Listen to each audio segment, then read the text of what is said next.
Poles of a magnet. Activity. To observe the poles of a magnet, take some iron filings. Now place these iron filings on a white paper sheet. Take a bar magnet and smoothly roll it on the iron filings. What do you observe?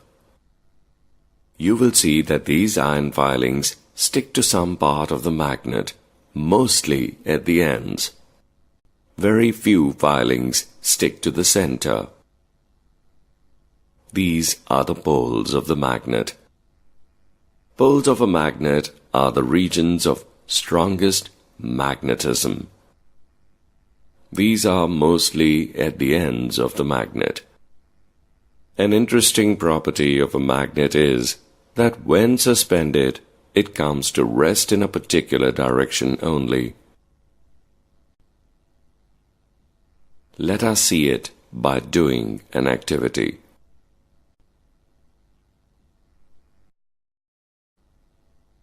Activity. To observe a freely suspended magnet. Take a bar magnet. Put a mark on one of its ends for identification. Take a thread and tie it in the middle of the bar magnet. Now suspend it freely from a hook or a laboratory stand. What do you observe?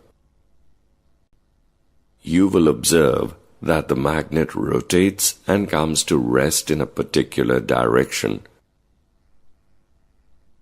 Mark the position of the two ends in its position of rest. Disturb the magnet from its rest position. Does it rest in the same direction again? You will find that the magnet rests in that particular direction only. In activity, you have seen that a freely suspended bar magnet always comes to rest in a particular direction only, which is the north-south direction.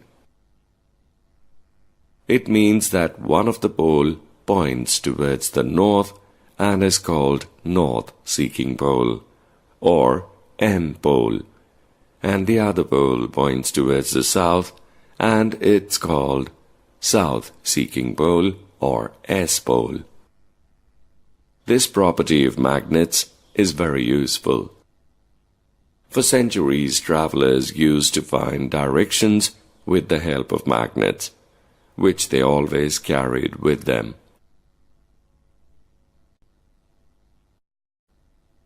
Huang Ti, the emperor of China, had a chariot with a statue of a lady with an extended arm.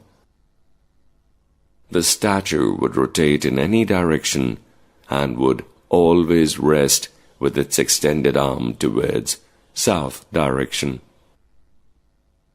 The emperor used to locate directions when he used to go on his chariot to new places. Magnetic compass. To find direction later on, a device called a magnetic compass was developed based on this property of magnets.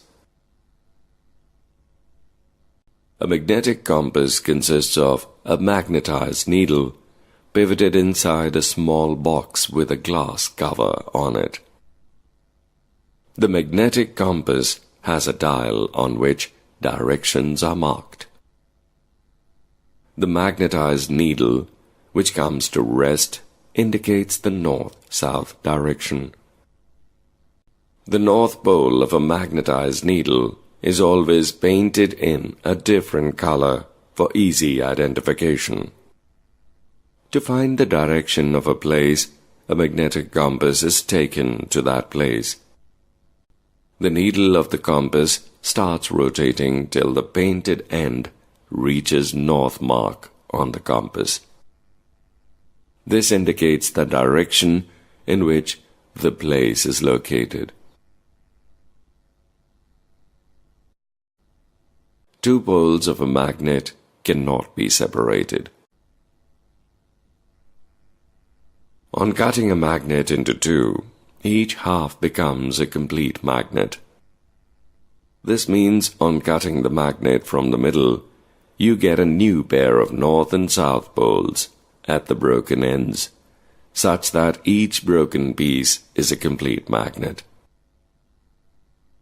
Now, if you further break these pairs into two, even then each piece will get smaller and smaller magnets, each with a north pole and a south pole. Thus we can conclude that the magnetic poles always exist in pairs, and a separate or an isolated pole, either north pole or south pole, cannot exist. Like poles of a magnet repel, and unlike poles attract each other. If the like poles of two magnets are brought close to each other, then the magnets will move away from each other.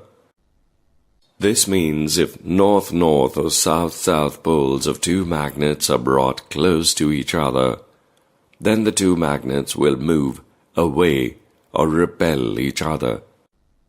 In other words, like poles repel each other. If the north-south or south-north poles of two magnets are brought close to each other, then they will attract each other. The magnets in this case will move closer to each other. Unlike poles of magnets attract each other.